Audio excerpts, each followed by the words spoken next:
Sunday, the 2nd of June, listener. Last stray bits of ticker tape are fluttering down. Men in flat caps sweeping up. The remaining celebrating Spaniards. Football is over for a whole 12 days. And here with us, coming to collect their things, we've got Tom Williams. Hello, James. All right, Tom, big day for you. Yes, it is. It is, listener. Indeed. Big day. Also, fresh back from Wembley. Hey, Seb Stafford-Bloor. Hello, James Richardson. Hello to you. And we got on the line another man who was there at Wembley on Saturday night for the big game, Daniel Story. Hey, Daniel. Hello, James. Wow. Did you enjoy it? Yeah, I really did. Big game. Yeah, I really did. In the kind of build up to the final, I was slightly regretful that there was no English team involved for a Wembley final, but it was everything I wanted it to be, bar maybe the end result, but I'm sure we'll talk about that. Well, might find a bit of room for the Champions League final in today's show. Seb, thumbs up from you. Did you enjoy it as an experience? 2 thumbs up. It was really great. Was so it? Intense and actually a great game, which I think probably exceeded expectations as a contest. It was really engrossing. Yeah, and then ultimately completely lived up to expectations, but yeah. Yeah, had that sort of familiar crushing feeling at the end that football does really, really well. But yeah, that's what I lasted. It's kind of the most predictable Champions League final in recent memory. In that if you'd had to kind of map out potential outcomes pre-kickoff, you probably would have thought, Dortmund are probably going to have their chances and they won't take them and they'll come to regret it. And Madrid will score in slightly, fortuitous or belated fashion. And lo and behold, they did. Dortmund played so well though. Like I couldn't have imagined them playing that well in that situation either. And for so long, I thought maybe good 10 minutes, good 15 minutes.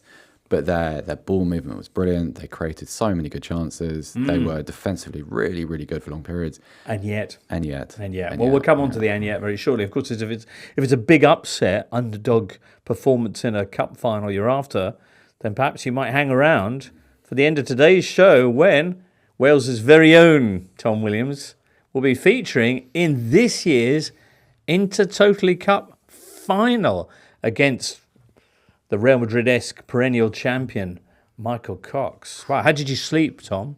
Slept okay. Yeah, the approach starting from last season is not to take the quiz too seriously. So I'm continuing with that in the hope that it will lead me to glory rather than to a second successive agonising final defeat. Well, in many ways, you've already laid to rest the ghosts of last year by beating producer Charlie. I just wanted to know from Tom whether the rumours about Michael setting off fireworks outside his home last night are true or not. Yeah, unfortunately, he has stooped to some dirty tactics, and he's not even going to be here, to confront me face to face. So we've got an empty chair in the studio representing him. Nice, Clint Eastwood fashion. I like it. All right, let's get on to that Champions League final. It was 2-0 for Real Madrid. Real Madrid did it again. Daniel and Seb, you were there. The team that almost always finds a way against the team that almost always doesn't. This is a really outlandish example of that because Real did nothing, really. I mean, Toni Kroos free kick, which Kobos saved really well. I didn't really offer anything. And in terms of chance creation, Dortmund were far superior. More energy, more threat. There were a couple of, Dan will know this, but there were a couple of Real Madrid fans in front of the press box who were going absolutely crazy for the first hour of that game. They were just incensed by the way their team was playing, which, I don't know, when you've got 14 European Cups in your back pocket, maybe that's a bit too much. But they were not happy with what they saw. And I understand it because Dortmund were all over them. How ironic.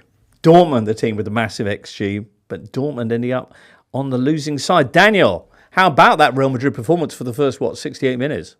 Yeah, it was very strange. It felt almost deliberately passive because we know they're good enough to play in any way they want. But they were spooked by Dortmund. I don't think they expected Dortmund to play with quite the energy in Real Madrid's half of the pitch. I think they expect Dortmund to try and counter-attack, but try and build that from further deep by soaking up pressure.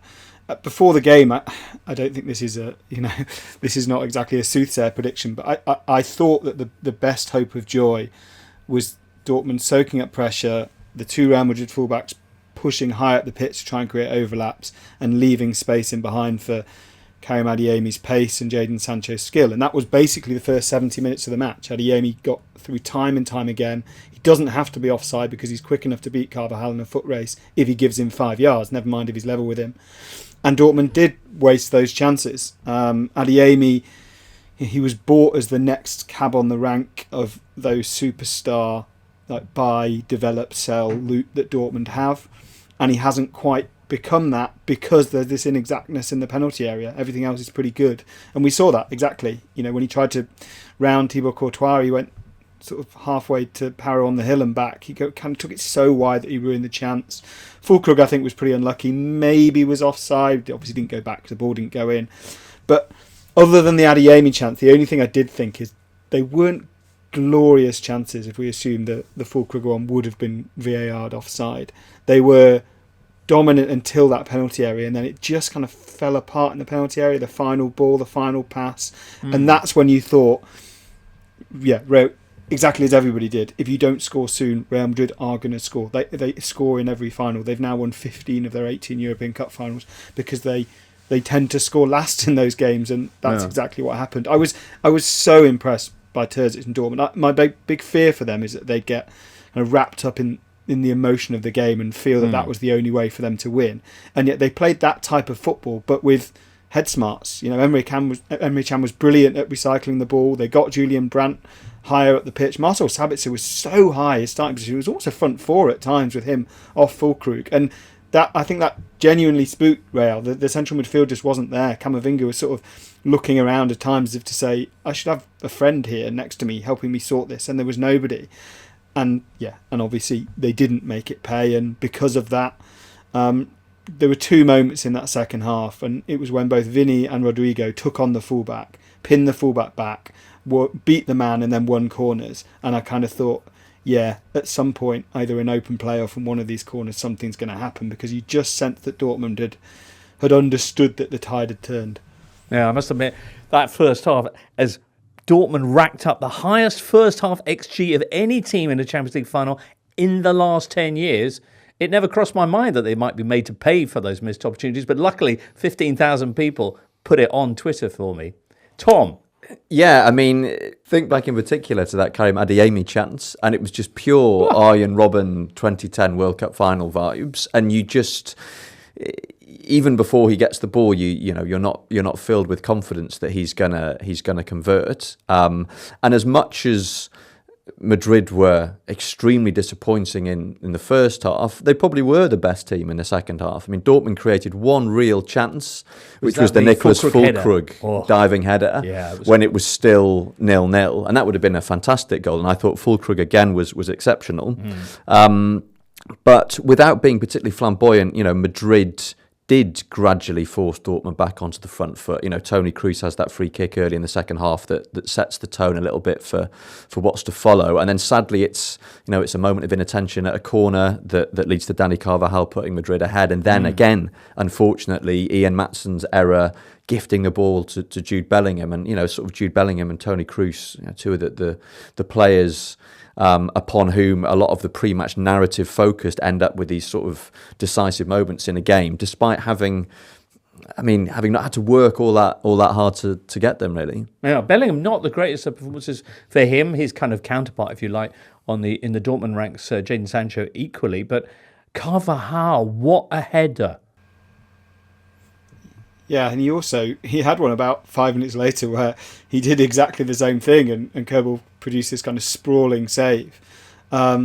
He is the kind of the unsung hero, I suppose, of this Real Madrid team. He'd been criticised in previous seasons, but seems to do what so many players do under Carlo Ancelotti, which is if they have one bad season or one period in a season where they're struggling, they tend to come back double. They tend to kind of lead from the front and say, I won't just kind of go along with this change of mood, I'll lead it. And he was struggling in the first half. Adeyemi was getting in behind him, but the kind of strength of mind of the man, you watch him, and in one-on-one situations he tends to get beaten quite a lot. He's not extraordinarily fast. He doesn't have to. He loves overlapping. He loves stretching the game wide to allow Rodrigo in, but quite often it's a kind of decoy run, or it's the run that gets the ball and then just sets it back to somebody else. and yet he's at the forefront of so many of those Madrid moments, and as with others, has now moved level with Gento with the 6 Champions Leagues, which is just an absolutely phenomenal effort from a man. Kind of an embodiment of this Real Madrid team in that post-Galacticos era, Bellingham aside, they've bought players, Luka Modric from Spurs, Toni Kroos from Bayern, who were not superstars at that point. They were very well regarded, but they'd not really hit that transcendental level, which he has at Real Madrid to be part of so many teams. Yeah, homegrown, of course, for Real Madrid. Carvajal, although he was sent off under Jose Mourinho's tenure to Bayer Leverkusen, Seb, for a season before he came back under Carlo. It was, I think, Ian Maatsen who let slip the Carvajal for the opening goal, and then Ian Maatsen with a big part to play in the second goal. Oh my word! Yeah, and Edin Terzic was asked about this afterwards, and he very rightly said, "Look, it happened. It was a pretty tricky night for him. Ian's been great this season," and I think that's very, very fair. I think if you look at what Dortmund were able to, how they were able to play in the build-up post Maatsen's loan move, which was to use him inverted and to use him to kind of alleviate some of the stresses on the central midfield, which is a kind of a bit of a weakness in this Dortmund side. Also, Dortmund's big thing when they went away for winter training was ball progression. So Nuri Sahin came in as a sort of an attacking coach with the kind of the remit to make their kind of, their possession phases more original and creative and dangerous. And Maatsen has been such an important part of that. And you can also link Jadon Sancho's revival to what Sancho's able to do, what Maatsen's able to do kind of internally in the space he's able to create. And there's no question, you have to allow a player to experience a final like that and to experience adversity within that situation, then come back for it. Maatsen's a fantastic player, and I'm sure Dortmund will do everything they can to make his loan permanent. But pretty cruel, because he's also, they don't get to the final without him, I don't think. Looking back at the kind of his contribution against Atletico Madrid. Although, did he not do a similar pass to Rodrigo de Paul in the first quarter-final, first leg? He did, but he's encouraged to play this way. Right. Like Terzic has said in the past, he didn't say it last night, but he said in the past, we want him to take risks. And so we accept what happens when he does that. And that's kind of part of it. And I think everyone at Dortmund is fine. They're pretty at ease with the Ian Maatsen ratio, shall we speak. Yeah. Shall we speak? Maatsen. Shall we say? I have not had enough sleep. Got back very late from Wembley. Did you get back late? Yes. Yeah. There was a big old kerfuffle in the mix zone afterwards. Was there? With fist thrown? There were no fist throwing. There was muttering and unhappiness and a little bit of, not shoving, but, gentle barging. It was pretty chaotic. I mean, this always happens when a major match is played on English soil, because the good football journalists of continental Europe find themselves confronted by the English press pack, right? Which is a very how do they differ, unique these tribes? Different rules, different codes, right. Different sartorial approaches. What was behind the muttering and perhaps elbow? Well, in the mix zone, there's a video section for kind of rights holders, and there's a kind of written and radio section. And unfortunately, the two sort of merged into one last night. And there was it the same stewards who've been trying to do pitch control? Don't know, but it was the same attitude behind the slackness, shall we call it? And yes, there was. You weren't quite sure what language questions were supposed to be asked and answered in, and yes, it was okay, but I understand why some people who are a little bit more pressed for time had a difficult old night. I see. Daniel Story. The other thing to say on Ian Maatsen, it's a point in his favour. If we're criticising him for mistakes in a Champions League final, he's 22 years old, and his only seasons as a senior footballer before this one were at Charlton Athletic on loan, Coventry on loan, and Burnley at loan. So all of which, one of those were in the third tier and two of them were in the second tier. From that, he's in the space of one season, he's got some appearances at Chelsea, become very highly regarded there, loaned out to the Bundesliga as a kind of helping Chelsea more than helping Dortmund, and started in a Champions League final. This is a huge amount to learn and take on board mentally. I hope he's all right today. I hope so too. I mean, you make a fair point. I have to point out, I wasn't myself criticising him, just merely mentioning that those errors had happened. Would I be right in saying, Seb, that in Dortmund, he's been regarded as a far more influential mid-season arrival than, say, Jadon Sancho was? 100%, Jimbo. In fact, to add to Dan's point, Ian Maatsen arrived in January. Within 3 or 4 weeks, the local media was demanding that they sign him immediately. Such was the kind of profound impact that he had. And also, if you consider that the role he plays with its kind of inversion and its kind of tactical nuances is really quite complex, he assimilated really quickly. It was super impressive. And yeah, if you had to choose one as the kind of the more important to the team they were able to be in Europe, it's certainly Maatsen. Bingo. All right, let's have some numbers. Real Madrid picking up their 15th European Cup, although they don't like to talk about it, Tom. It's the first time they managed to win it without losing a single game. They've done the double this season. They won La Liga as well by 10 points. They've won all 9 finals in the Champions League that they've played in. They've won 6 of the last 11 Champions Leagues. And as for Carlo Ancelotti, that's now 7 Champions League titles for him. 5 now as a manager, with his 2 as a player. James Horncastle was kind of throwing it out there as a little bit of a talking point. Is he the greatest manager? Scott asked the question as well on the Twitter. Is Carlo the greatest manager of the last 50 years? ? As in actually managing teams to success, not changing football like Cruyff or Pep. Or, says Scott, does his relatively poor league record count against him? He's not the greatest manager of the last 50 years, but he doesn't need to be because he's won so much. The greatest managers are managers who change football in some way. Are they? While winning trophies at the same time. So Arrigo Sacchi, Rinus Michels, Johan Cruyff, Pep Guardiola, even someone like Jurgen Klopp, not to put them in that bracket, but who had a massive impact on the way the football was played around the world. And Ancelotti has never done that. His is a management style, which is not to say that he's some sort of tactical engineer. I mean, you look at the way that he completely recalibrated his starting 11 this season to compensate for the departure of Karim Benzema, who was the player who made Real Madrid tick in the sort of post-Cristiano Ronaldo era, and decides to basically replace him in the starting 11 with Jude Bellingham in this advanced role that none of Jude Bellingham's previous coaches had thought he was capable of fulfilling, or certainly hadn't given him an opportunity to play there. So, he's not without moments of tactical creativity, but ultimately he's just someone who is perfectly suited to managing, at the elite level and dealing with all the pressures from above, from below, from media, fan expectation, etc. And I don't think he belongs in the conversation with the great managers who've sort of changed football and allowed football to advance. But the sheer weight of silverware that he has won means that he's just crashed into that conversation anyway. And when you list the most successful managers in the history of the European Cup, he's the only manager to have won a major title in each of Europe's 5 major leagues. Right. You might try and sort of ignore his record, but the results speak for themselves. They do. It's the way he sailed through it all, never once being ruffled. Daniel Story.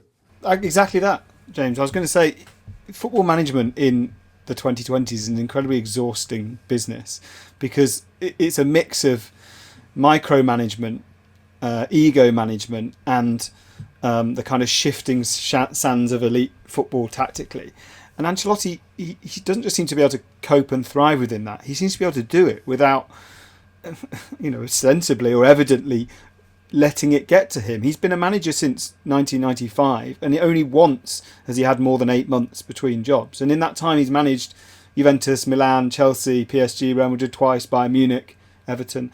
But he seems to be able to regenerate himself and come back fresh and strong in a way that no other manager has while still changing clubs. And to do that can only have an impact on those players who are going through basically the same thing and the same toils physically and mentally. So he's a presence that, through humility, through his man management, but not a Jose Mourinho man management. This is not a kind of heart on the sleeve stuff. It's just through this absolute serenity on the touchline. It's deeply, deeply impressive, and I think he will probably be one of those managers who only when he retires and walks off into the sun, and like Toni Kroos, I expect him to do that where at the absolute peak of his powers, that we'll only kind of realise, hang on a minute, look at the list of Champions League winning managers.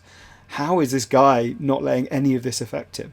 Yeah, remarkable. But it's that in particular, the fact that he just seems to have such a good time. At the same time, you think about his modern coaching rivals and how much being an elite level coach takes out of people like Pep Guardiola and Jurgen Klopp. What Xavi's been saying to his replacement, Hansi Flick, you will suffer. And Ancelotti just doesn't ever seem to suffer. And his players adore him. Every single club that he's ever worked at, the fans love him, the journalists love him, the players love him, and he wins everything.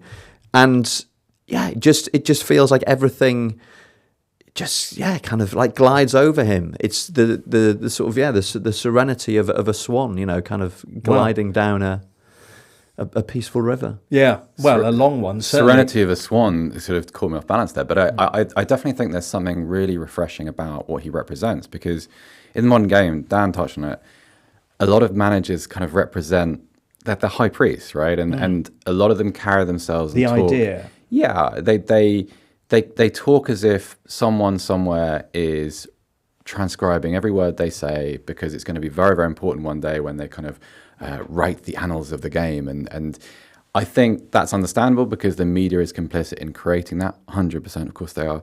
But it becomes a bit wearing. And so when you have a guy who wears his accents really lightly, that's a really nice change of pace. It is. It also makes Real Madrid even more infuriating for their elite rivals, I think, because with this period of dominance of 6 and 11 years, with this being done by Manchester City or Paris Saint-Germain, I think we'd all sit back and go, well, you can't cope with super state wealth, so what can you do? Let them get on with it.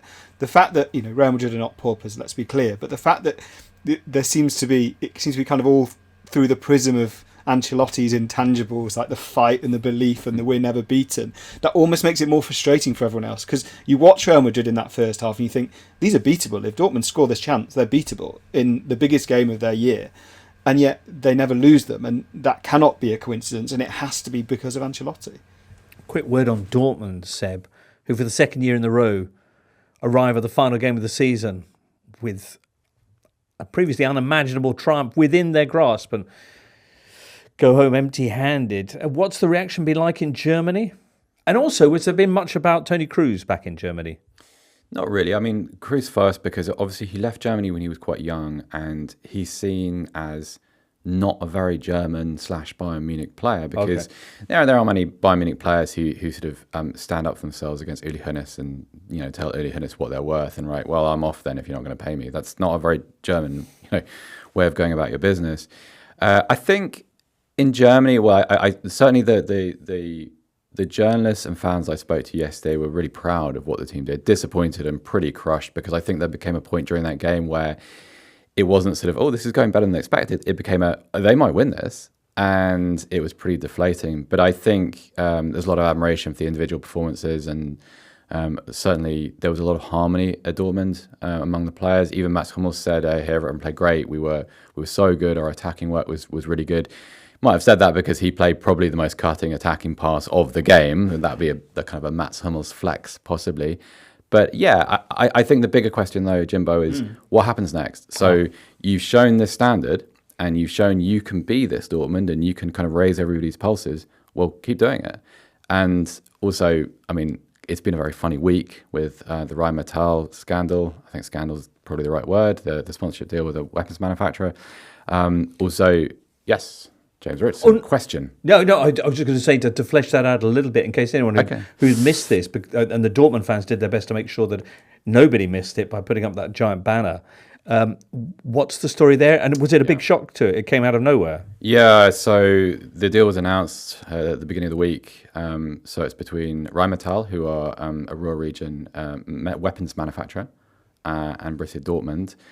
And when do they do other things as well? They do other things, but they're principally known for drones, tanks, articles of war. Right.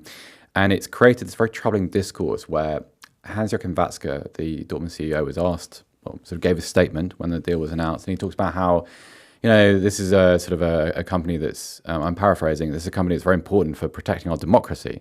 And as you can imagine, some of these comments have kind of echoed out into German government at state and national level.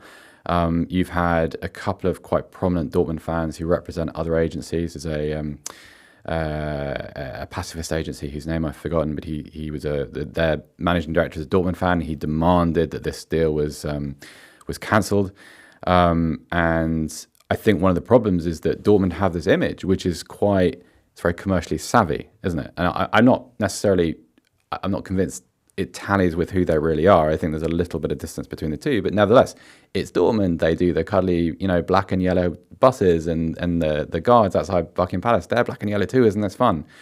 And so when you mix this with 50+1 fan representation, the kind of culture of German football, weapons manufacture, this is the kind of thing you expect to find in the Premier League, really. I mean, I think that's why it's been so jarring and why the reaction has been so fierce. Okay, but they've been able to take it through and it's all signed, sealed, and there's nothing the supporters can do about it? No, well, I mean, they can protest, and they did at Wembley. They held a banner saying, accusing their own club of sports washing, using the image of Borussia Dortmund to cleanse the image of the weapons manufacturer, Rheinmetall, yeah.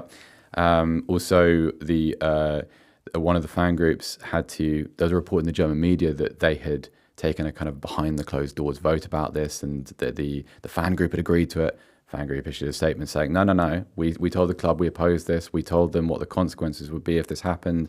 We were ignored. So they kind of took a step back. And so you have this very weird context, Jimbo, where amazing night, amazing performance, really great European story, right. And yet...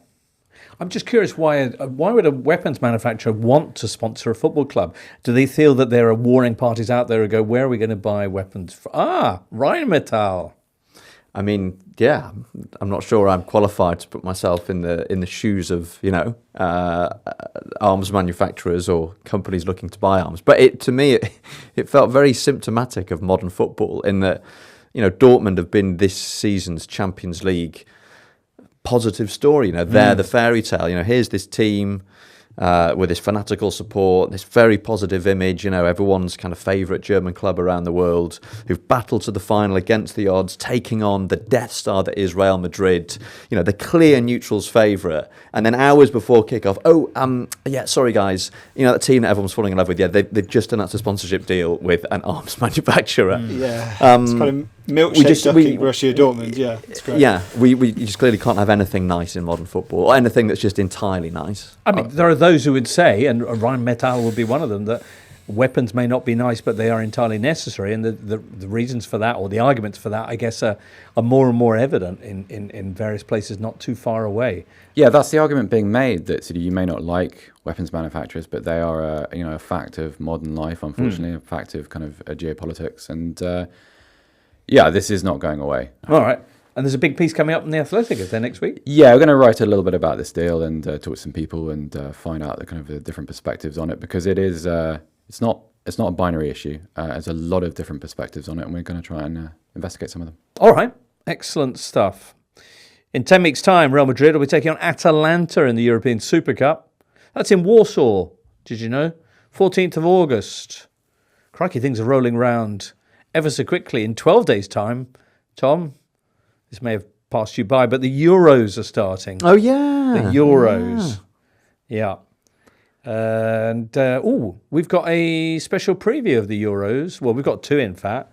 But we're going to rush one out Monday night, Tuesday afternoon type thing. Seb? I was going to ask Tom a question, actually, because this is a point my wife made over the Rishi Sunak controversy when he asked those people in Wales whether they're looking forward to the football. And she kind of rightly pointed out, well, they can still be looking forward to the football, no? Are you looking forward to the football, Tom Williams?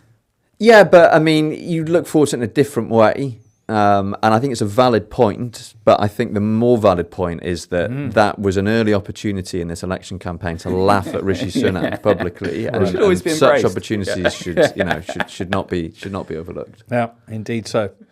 Very good. Anything else to say about Saturday night at Wembley? I mean, Daniel sort of touched on this, loath as I am to praise Real Madrid as an institution, it is remarkable the extent to which they have come to dominate the Champions League. I mean, 6 successes in 11 seasons, and yes, they benefit from various financial advantages, but this is the age of the state-backed club. This is the age of the all-powerful Premier League, and despite having to compete with that season after season, the fact that Real Madrid managed to come out on top so frequently, that the club is so well run, that they've entirely rebuilt their stadium without it seeming to go spectacularly over budget or, kind of throw things off course. I mean, it's a grudging respect, but it is a respect. Which of us is going to be the first one to say that they were the first state back? Oh no, I mean, of course they were, and that's the irony. But the goalposts have moved multiple times over the years since, and this kind of dominance, 6 Champions League in 6 Champions League wins in 11 years. Madness. When you look back to the early days of the European Cup, the 5 in a row, Di Stefano, Puskas, and Hento, etc. That felt like it belonged to a different time. And Madrid are now dominating, or have dominated the Champions League in comparable fashion, in a totally different era over half a century later, and have kind of succeeded almost in eclipsing some of what Barcelona did with Pep Guardiola. And I think most of us would agree that the greatest club side of the 21st century, certainly the most influential in terms of their impact on the game, was Barcelona. And yet, ever since, Madrid have come along and done things in the Champions League and had success in the Champions League that the Barcelona never got close to and may never get close to. And they are, like I said, they are the Death Star. That it doesn't quicken the pulse. It doesn't get the heart racing. Well, it did for that commentator. But it did for that commentator, and And next year they'll have Mbappe and Endrick and Lord knows who else as well. Daniel. I was going to say that Mbappe is pertinent here because Real Madrid have changed. I think we would look back when the Ancelotti era is over. We'd look back at the signing of Eden Hazard as the kind of turning point in this Real Madrid era because he was the last player that they bought at peak age for money. Since then, they've done 2 things. One is that they've scouted extensively in Brazil, and it's not just Mbappe this summer. It's Endrick coming in. They've already brought through Vini and Rodrigo. The scouting in France has led to them getting Tchouaméni, admittedly for a huge fee, and Camavinga for less. They are now staples of that midfield, and they're going to be moving forward post-Kroos and Modric. And then the players that they have picked off at peak age, they've done so on free transfers, which is Antonio Rudiger, who's been the rock of that defence this season next to Nacho. David Alaba, who has missed lots of this season with injuries. The amount of injuries Real Madrid have had this season, it's not just Courtois, it's not just Alaba. Militao's been out for a while. They've had serious injuries. Rodrigo was out for a couple of months, and they've just made do. And I just think we've just seen a reinvention under Ancelotti of what Real Madrid exists for. We already knew the Galacticos era was over. Maybe Hazard was the last kind of staple of that. And now they're just doing things incredibly sensibly. And when rich clubs do things very sensibly under a calm manager, good things happen. Very nice. Well, here's to Real Madrid and La Décima Quinta. Yeah. And again, sorry, and not to just keep banging on about Real Madrid, but the fact that they all, within seconds of the final whistle sounding in their semi-final, they're all putting on shirts that are like now for number 15. And not just football history, but sporting history has warned us time after time of the dangers of anticipating future success. You go back to the 1950 World Cup, and on the day of the final, salute the world champions, your Brazil squad, and obviously we all know what happened, and don't touch the trophy before you've actually won it, don't touch it before the game, etc., etc. And Madrid just look at all that superstition and just say, well, that might be an issue for you lot, but we're okay with it. There you go. Magnificent. I look forward to seeing how they fare in the new look Champions League next season. Still to come for us today, of course, it's the Intertotally final. That's not going away. And we might have a few thoughts on the season that's just been, now that it's finally wrapped up next. Hey, we're on Full Time Europe, which is the Athletics women's football podcast. It's going to be out with you on Tuesday. Final episode of this season for them. They'll be having a special interview with Georgia Stanway, European champion with England, of course. She's just completed an unbeaten Bundesliga season with Bayern Munich. If you're listening to this on Sunday the 2nd of June, A, well done, and B, it's the 20-year anniversary of Jose Mourinho being unveiled as the new Chelsea manager. What did he call himself? He called himself a special one. A special one. Stressing the A, not the. Can't let that go. Special one. A special one. If you're listening to this, though, on Monday the 3rd of June, again, well done to you, It's the 11-year anniversary of Jose Mourinho being unveiled as the new Chelsea manager for a second time. What do you call himself on this occasion? Still special. No, the happy one. The happy one. The happy one. Oh, yeah. And we believed him. And then he got into a ruck with the medical staff and blah, blah, blah, blah, blah, blah. Anyway, Jose is today, I believe, in Istanbul, taking the reins at Fenerbahce. That's going to be fun. I mean, his career is just this one endless succession of like peaks and troughs. And he's always the happy one now when he starts at a new club. And he was the happy one on TNT Sports last night. And everyone enjoyed. He was in very charming form, joking away, blah, blah, blah. Everyone at Fenerbahce is very excited about him. He'll get, an incredible reception from the fans. It will go very well to begin with. And, we all know what's coming down the track. It's remarkable. You talk about reinvention. Yeah. I'm not sure it's reinvention if you just keep reinventing the same version of yourself at 2-year intervals. But, it's given him a career for the last 25 years. So yeah. It's an amazing element to add to the Istanbul football rivalries, just to drop him into Galatasaray Fenerbahce. That's almost worth someone renegotiating the Turkish football broadcasting contract somewhere, I think. And Galatasaray should reappoint Graham Souness just to give him someone to properly lock horns with. Crikey. Very good. Now, the club season, of course, is over. Fergal Carroll asks, what's the biggest surprise of the season? That's a big question, Fergal. Not sure if we got any big answers for you. Should we have a... Oh, you're Tom, straight in. Cole Palmer. Yeah. Cole Palmer was the surprise of the season for me. I thought he was good. I didn't see how he was going to break into the first 11 at Chelsea, given the competition for places, the amount of money they'd spent. And he has just, blown us all away from the first game of the season. And I think in terms of sort of exceeding expectations and confounding skepticism, he has to go down as one of the most successful signings of the last sort of 10, 15, 20 years. I cannot believe how good he is. And every time you watch him, you're watching him more and more intently because of how well he's been playing, and he still impresses you, and he still surprises you, and it's incredible. Incredibly assured. Daniel, you got a big surprise this season? Yeah, I mean the biggest surprise for me was learning on a day off and then dashing back home that Jurgen Klopp had announced he was leaving. It seems months and months and months and months ago now. It was only the end of January that he said he was leaving. We knew that potentially there might only be 1 or 2 more years, but when one of those dynastical managers says they've had enough rather than being told that they've had enough, I think it always kind of sticks with you. So that would be mine. All right, Seb. I'll take you to the Bundesliga and to Heidenheim. So back in 2008, Frank Schmidt, when he finished his playing career, became manager of a club that were in the 5th tier and still there today. Took them up to the Bundesliga via promotion last season. If you haven't seen the footage of their comeback against Regensburg, please do. Please find that. Anyway. How big a comeback was it? It was, they were 2-0 down, and they got their winning goal, I think, 7 minutes into injury time, and there's some wonderful behind-the-goal footage of it from last season. Anyway, this season, kind of the target was let's survive in the Bundesliga.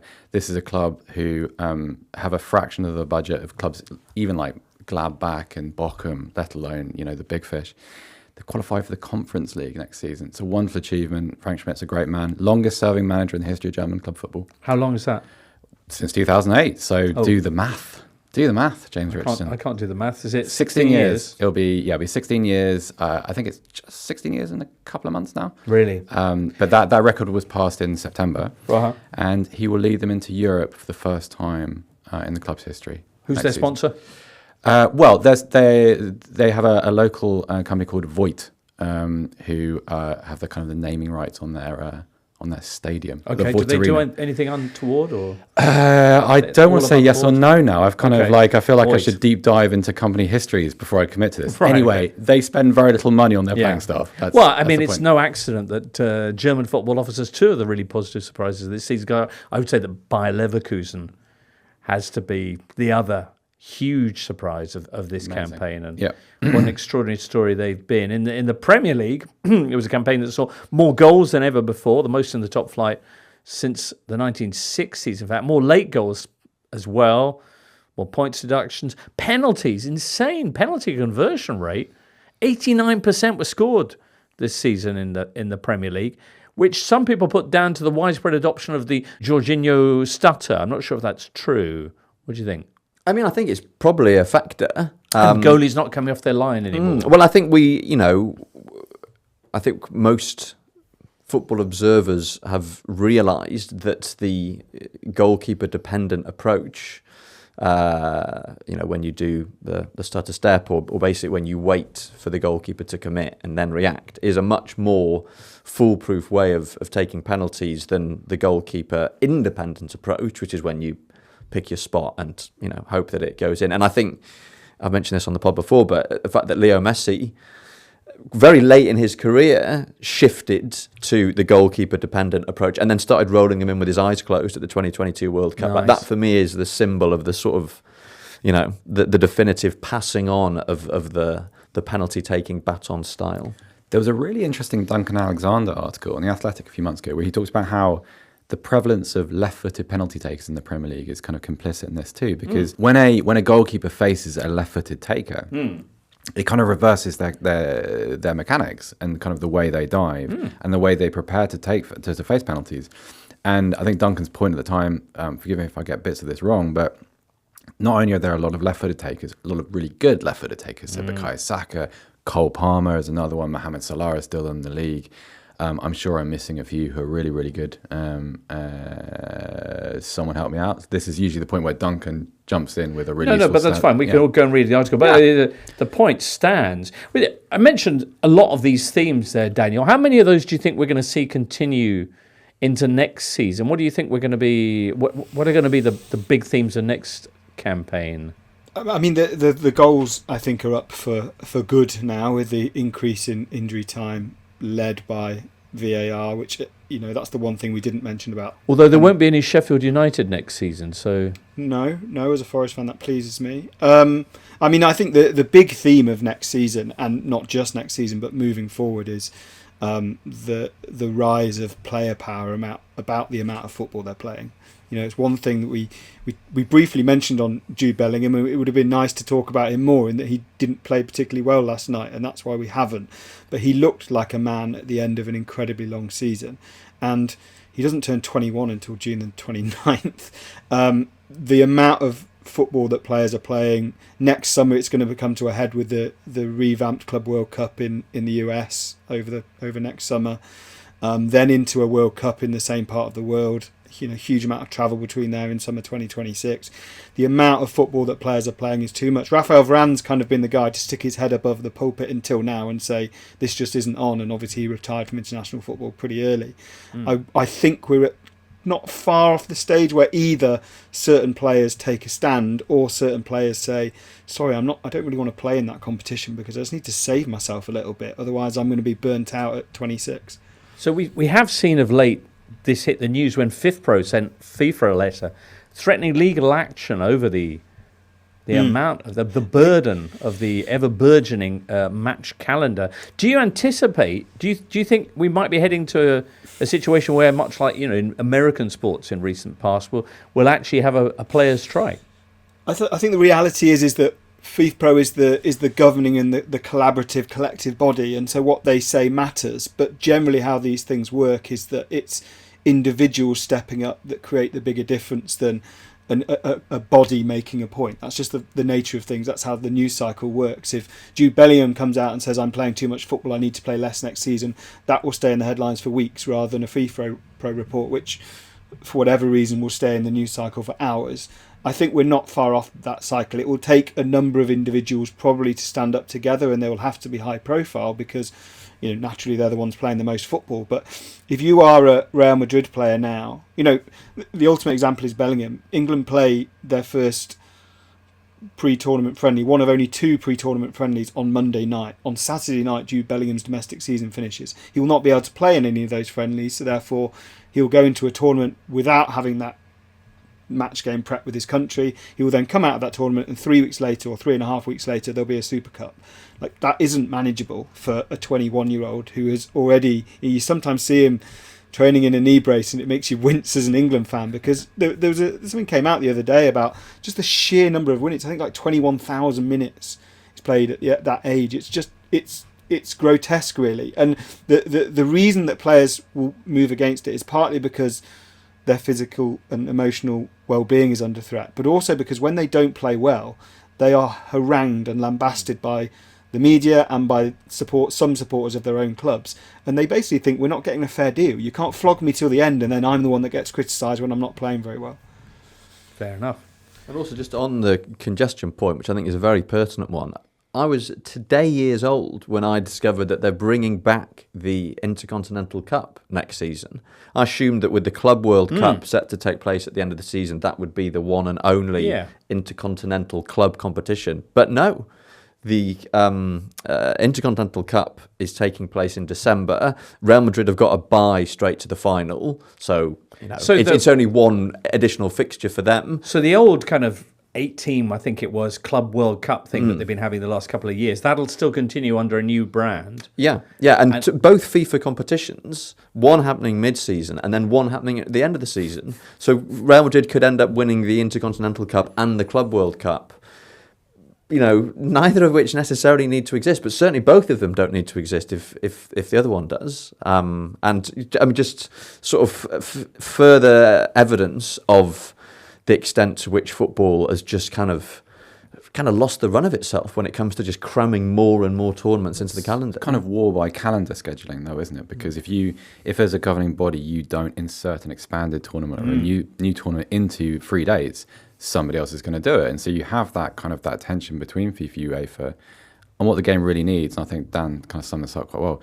You need an adult in the room just to say, hang on, because there is such a thing as too much football, because it's a spectacle. It's a sport. It's also a sport that a lot of us pay a lot of money to watch, and you need to protect it. But then that point seems never to exist, which is really, really say that, but there was one major body this season that did take the decision to safeguard the quality of their competition by reducing the number of fixtures. And I refer, of course, to the Intertotally Cup, which went ahead back of the game, James. Ahead of the game once again. Yeah, a more streamlined format this season. Has there been a kind of an uptick in performances? Yeah, has that been detected? No, we've been really let down by the competitors. Not been fresher and a bit more kind of, just. No, instead they swung around saying that they're not taking it seriously this year, that kind of thing. Yeah. I feel a little bit let down. I think you have every right to feel let down by that. Yeah. Anyway, let's see how seriously Tom Williams takes it when we pit him against Uber champion Michael Cox in the Intertotally Cup Final 2024 next. Intertotally Cup Final. Daniel, you've been in one of these. I was about to say, there is no better feeling, I don't think. One of the great feelings in life is feeling nervous on someone else's behalf and then realising you don't need to. Don't need to. Just being like, actually, I don't need to be nervous. It's someone else that needs to be fearful here, not me. Well, it is the final of the 5th Intertotally Cup. 20 questions await. 2 men will do their best to answer them. They share a common dream to lift that special bit of... Is it silver, Daniel? You've had it in your possession. I can't remember what it looks like. I don't think I actually... Did you never get hold of it? Possession. No. Producer Charlie had it on his shelf, famously. Not a huge vote of confidence for the year after that they didn't even bother giving it to me once. I have known Dan for quite a long time now, and I cannot believe for a second he didn't make a replica of it to keep. That's about my nerdy obsession rather than my out-of-control ego. I just do not believe this hasn't happened. All right, well, we'll make sure that it goes to whoever claims the title this time around. Let's meet the contestants. Tom Williams, you are the man who defeated producer Charlie.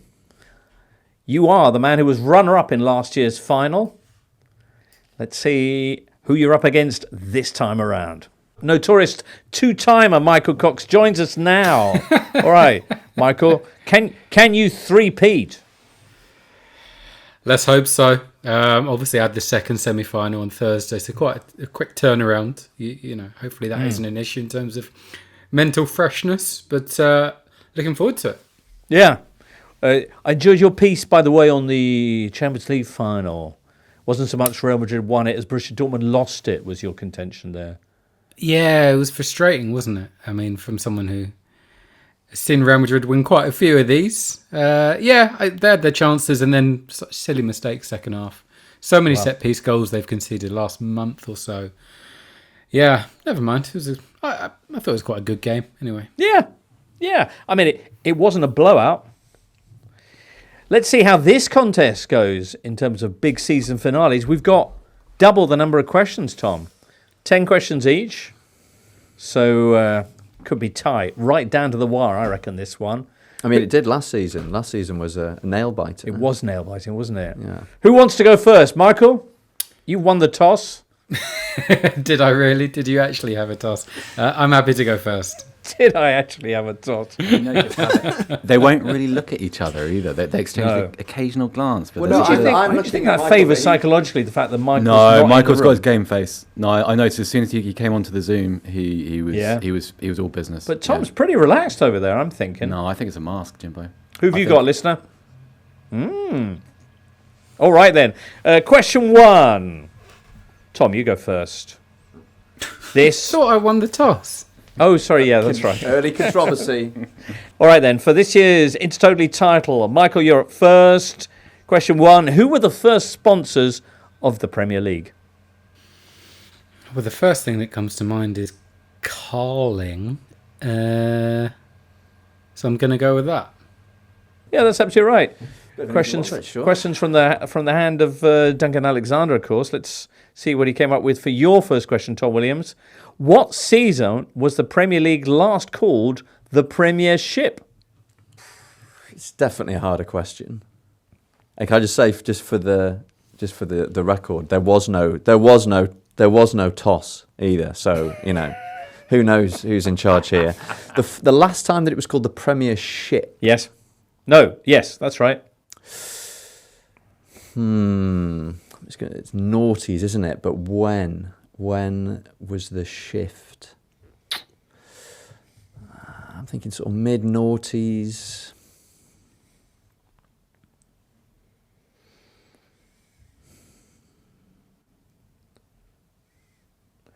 It's a lot of silence, Tom. I'm gonna say. I'm going to say...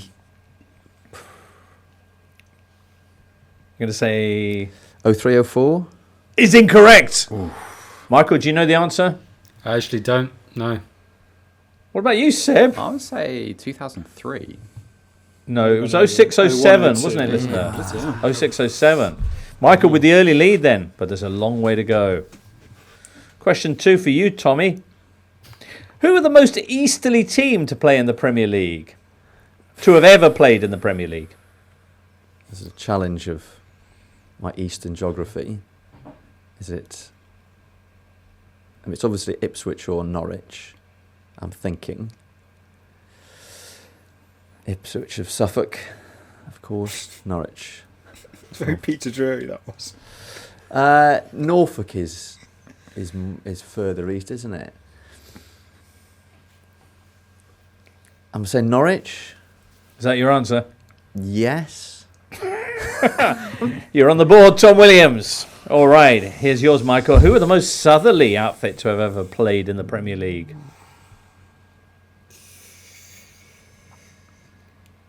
I think it must be Bournemouth. I mean, between Brighton, Southampton, and Bournemouth, the coast goes more south the further west you get. The train goes through Southampton on the way to Bournemouth. That's nicely done. Nicely done, that. Sherlock Holmes. That. Where have we arrived, Michael, on our train? Train of thought taking you to. Just thinking there's no one else. No, I'm going to go for Bournemouth. He's absolutely correct. He leads 2-1 as we head into question 3. Tom, which of these clubs did Nigel Quasi not play for in his career? Portsmouth, Southampton, Wolves, Aston Villa or West Brom? Sorry, I'm going to have to write these down. Can you read them out again, please, James? Portsmouth, Southampton, Wolves, Aston Villa and West Brom. So 2 from the South Coast and 3 from the Midlands. Portsmouth, Southampton, Wolves, Aston Villa and West Brom. Which one of those clubs never enjoyed the footballing talents of Nigel Quasi? At least not in their team. They might have watched him and admired his... What's tricky when it comes to answering this question is I literally can't remember him playing for any of them. Pick a team, Tom. Pick a team. I can imagine him playing for all of them. Well, he played for all but one of them. But which one is the odd one out? I think... Those teams again: Portsmouth, Southampton, Wolves, Aston Villa, or West Brom. Definitely remember him playing for Portsmouth, I think. Ooh. Which would appear to rule Portsmouth out. But then from there, I'm going to say Aston Villa. Ha! You're absolutely right. Extraordinary work from Tom. From the recesses of the hippocampus. All right. Is that Very where much football so. knowledge dwells. Who Very knows? much so. Or the Rothmans, I'm not sure. Anyway, 2-2 the score. As Michael, we give you your third question. Which of these clubs did Sean Derry not play for? Notts County, Nottingham Forest, Derby County, Crystal Palace, or Millwall? Bloody hell. Yeah, your railway timetables won't help you now, Michael Cox. Duncan is absolutely shafting us with these questions. That's a horrible one. Can you read them again? The only one, Of he course. definitely played for Palace. Yeah, so Sean Derry has played for all but one of these clubs: Notts County, Nottingham Forest, Derby County, Crystal Palace, and Millwall. So you're saying he has played for Palace. Yeah, the Need others. to get rid of three more. Which one did he not turn out for, Sean Derry? Really, I've no idea. I'm going to say Forest. It was Derby County. Wow. It was Derby County. Crikey. All right. So we're all tied on 2 apiece as we head into question 4. Michael, who's the only player to score a hat-trick for the England men's team while a teenager? Who's the only teenage hat-trick scorer for England? Don't think it's Owen or Rooney, who seem like they would be the obvious ones. I feel like it's someone quite weird from the 80s, I think. But I'm struggling to think of a name. I have to press you for a name, Michael? Teenager hat-trick for England. Only one person's ever done it at that tender age. Whom? I really don't know. I can't recall who I'm trying to think of, so I'm just going to go back further and say Jimmy Greaves. You're going to kick yourself now, Michael, when Tom tells you the answer. Is it Theo Walcott? It is Theo Walcott. It's still a teenager for This is Croatia. still a teenager. Mad. Wow. Still a teenager. Yeah, incredible. What was that, 2007, 2008? Something Sounds like about that. right, yeah. Your fourth question, and your first chance to take the lead now, Tom. Who scored Wales's goal Oh my God, if I don't get this. in the 2-1 defeat to Romania in 1993 that saw them miss out on the 1994 World Cup? A game surely etched into your psyche. So it's 1993, Wales playing Romania to get into the 1994 World Cup. Someone scores for Wales in a 2-1 defeat, but whom? I watched this game. I mean, you'll forgive me for having done my best over the last 30 years to scratch this game from my memory. But now I need... You can really see I really need the memory of that game. how nasty Duncan Alexander really is as a person here. You really can. Tripping him That up on is- a Wales Surely question. this is He knows what he's doing. this is Wales. This is Tom's wheelhouse. But then he His intends whalehouse, it. if you He want. wants it to be Tom's whalehouse. Right. To kind of We tripping him shouldn't up be in his chatting own- like this while Tom's trying to think. Tom, have you come up with anything? There's all manner of names popping into my head. Mhm. That's good. Pick one. Gonna have to press you for an answer. Barry Horn? Is incorrect. Michael, do you know? No. Is correct. You don't know. Okay, sorry. Yeah, no, it's Dean Saunders. Dean Saunders. It's Dean Saunders. Wow. I can Okay. see the worst thing about this, well, not the worst thing, but one of the worst things is I can see the smile on Duncan's face as he listens back to this. So there's that. Question 5, Tom. Again, with a chance to take the lead. Can you name either of the 2 players to receive 13 yellow cards in this past Premier League season, 2023-24? João Palhinha, I believe, is one. Well, that's all you needed. The other was Marcos Senesi. There you go. Michael, Tom leads 3-2, but you can pull level with the correct answer to this question. Can you name any of the 3 players to be sent off more than once in this past Premier League season, 23-24? Ollie McBurney, Yves Yes, you Bissouma can. and Reece James. Boom! Nice. Slam. And extra points for those, Michael. All right. That was a so we're psychological blow. tied That was... on 3-3 as we head into the half-time break. Seb, you have some oranges there, I believe? Yeah, chop them up. Nice quarters for everybody. Very nice. Your thoughts so far, Tom? How do you feel it's been going? Yeah, I mean, good to... I'm doing better than I am at the halfway stage of last season's final against Charlie when I was about 5-0 down or something. Right. So feeling reasonably positive. Strong finisher, of course, Tom Williams. Michael, your thoughts on those opening 5 questions? Quite tough. I mean, Sean Derry. I mean, Nigel Quassia, I remember playing a bit, but Sean Derry, that's an obscure one. I had no Deep idea. cut, isn't it? Yeah. It's a very deep cut, yeah. I barely even remember Sean Derry playing football for anyone. Particularly after that opening question for you, Michael. What's the name of the Premier League? Again, Duncan Alexander, psychological torture. Nice, easy one to start, and then he All ramps it right. up. That's enough refreshment.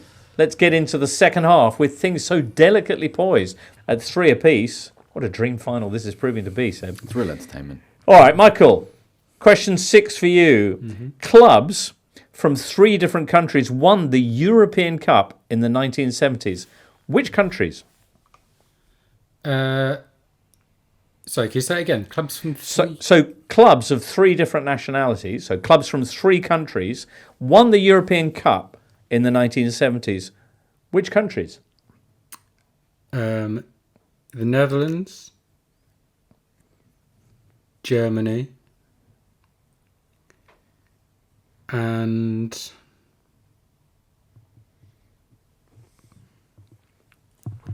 I think it was Spain. It wasn't France. I don't think it was Portugal. England. It's correct. It's correct. I'd like to think he was showboating there. Yeah, come on. No. Come on. Michael with the lead then, 4-3. Tom, here's question 6 for you. Who were the only team to let in more goals than Real Madrid 2023-24 Champions League? Only one team in the past Champions League competition let in more goals than Real Madrid. Who were they?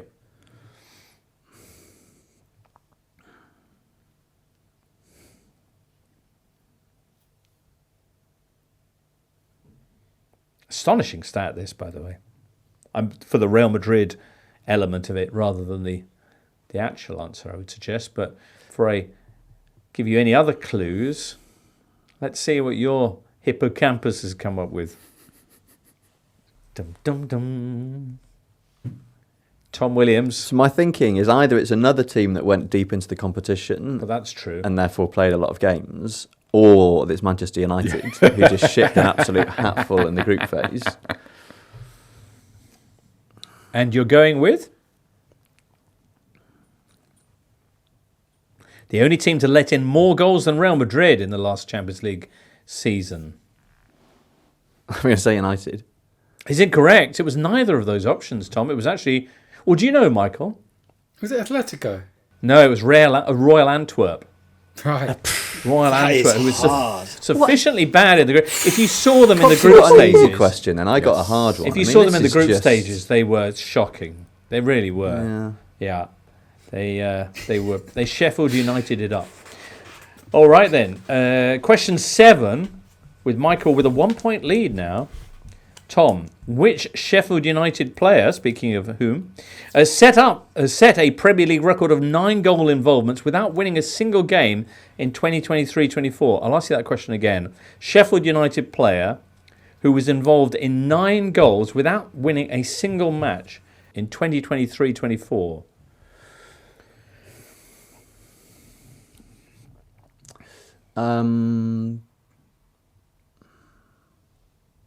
So 9 goals he was involved with, but none of them won a match for Sheffield United. Who was he? I mean, there weren't many Sheffield United players who were involved in as many as 9 goals last season, which does serve to narrow it down. Can you think of one? Ben Brereton Diaz? Is that your answer? Yes. Incorrect. It was Michael, do you know? Harmer? Ollie McBurney.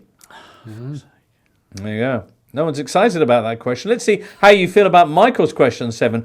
Which was the last edition of the Euros that Cristiano Ronaldo didn't score in? Well, he's played in all of them going back to 2004. Has he scored in all 5? That's the question.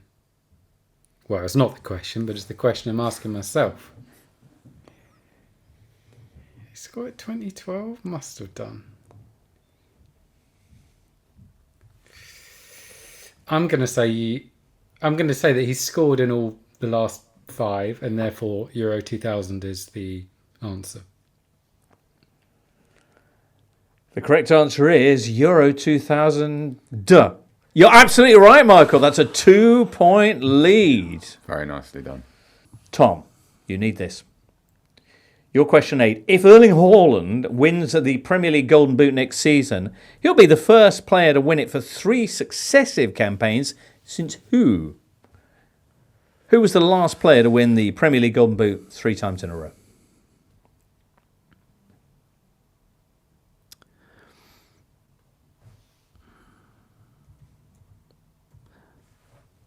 Unless I'm missing someone obvious, which is always an attendant fear in this quiz, I think it's Thierry Henry. Is correct. And imagine being under pressure and still being able to come up with a phrase like attendant fear. It's very, lovely very stuff. impressive. Yeah. 5-4 the score as we ask Michael, who is the only player, Michael, to win the Premier League Golden Boot in both the 20th and 21st centuries?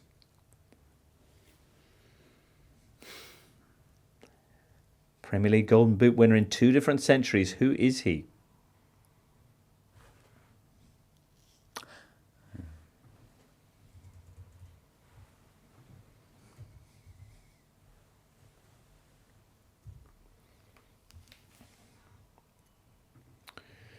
Enjoying this background music, listener? So am I.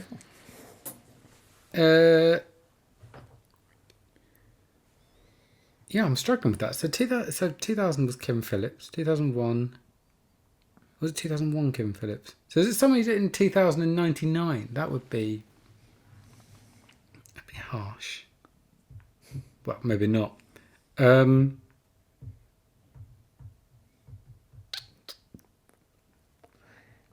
Did Hasselbank win it jointly? I think someone won it jointly twice. That's my line of thought at the moment. In which case, it's probably Hasselbank or Owen. Gonna have to press you for an answer, Michael. I'm going to say Hasselbank. Ho! The look on Tom's face when you mentioned Jimmy Floyd's name. It is, of course, Jimmy Floyd Hasselbank, which means that you lead 6-4. 2 points ahead with 2 rounds of questions to go. I need snookers, James. I need snookers. All right. Well, first of all, then, let's ask you your 9th question. Ian Rush, he scored league goals for which 3 English teams? So, league goals for which 3 English teams did Ian Rush score? A Welshman, of course. Thanks. Thanks, Coxie.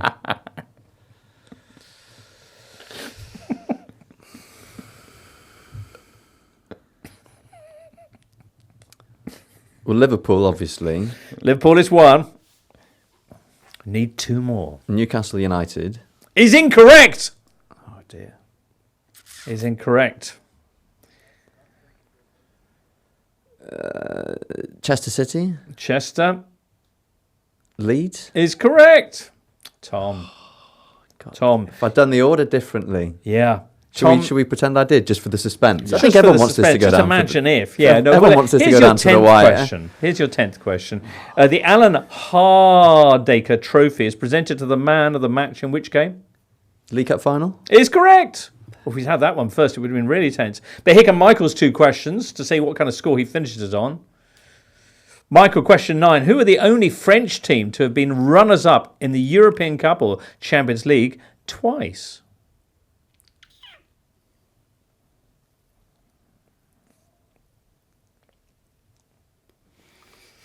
So French team, twice beaten finalists in the European Cup or Champions League. So Monaco have done it. Oh, I read it must be someone really early. Is it like maybe Saint-Etienne or Rennes? I'm going to say Saint-Etienne. Oh, it's the other one. Reims. Or Rennes, as you were essaying. So there you go. And that would have set things up for a really tense finale if you and so on. But here comes question. If he'd got his questions right. If he'd got all right. Here's Michael's 10th question, please. Just because Duncan wrote them, so it'd be a shame not to ask. Who were the last non-Big Six team to win the League Cup? The League Cup. Who was the last team, not one of the fabled Big Six, to win it? First thought is Birmingham in 2011. Oh, no, it wasn't. No, it was Swansea in 2013. Got to take your pressure's off now. Pressure's off now. another Welsh knocking question. them in. Yeah, magnificent. 7 out of 10 for Michael Cox, but more importantly, 3 out of 5 for Intertotally Cup victories. Michael, very, very many congratulations. Thank you. Tough final. Almost slight controversy on that Chester question on the basis their ground is half in Wales and half in England. Oh, he said in England, but right.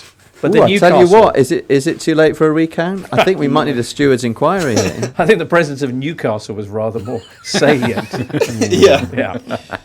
Yeah. Okay, Tom. Twice to the final. You're the Reims of this competition, aren't you? It's getting a bit rancey, a bit Andy Murray. I'll try and hold it together in my post-match speech. No, congrats to Coxie. There's no shame in losing to such a great champion. And if nothing else, I've proven these last 2 seasons that I've got what it takes to quiz at this level. Yeah, absolutely. Just got to have to try and come back and do it again next season. All right, Michael, you've got your title back. Yeah, is there an actual trophy or I can't remember? But I'll look forward to receiving it in the post if there is one. There certainly is one. We might give it to you in person here at the offices of The Athletic next time you're in. Many congratulations for today, and thanks for joining us. So look forward to speaking to you perhaps during the Euros and that. Yeah, nice one. Look forward to it. Brilliant. All right, there you go. That brings us to the end of this season. Seb Stafford Blauber, as I mentioned, in about 2 days' time, we're back with the Euro previews. So, Doesn't feel like the season has ended, really, does it? Just we're captured here. An Orwellian constant season. Exactly. Forever football. Brilliant. Thank you for being with us today. Tom, thank you for enlivening not just this podcast, but this entire Intertotally Cup. Daniel Story, many thanks to you as well. In fact, I think you're going to be in our preview and the first of our Euro previews. So do make sure you join us for that. Listener, for now, from all of us here, it's congratulations to Michael Cox and Real Madrid, and we'll speak to you soon on the Totally Football Show. The Totally Football Show podcast is available 3 times a week, bringing you all the football news you could reasonably be expected to care about. We've got views, we've got stats, we've got analysis, we've got some of the best football writers around, and the whole thing is absolutely free. So have a listen on Spotify or Apple Podcasts or all the usual places by clicking on the link below.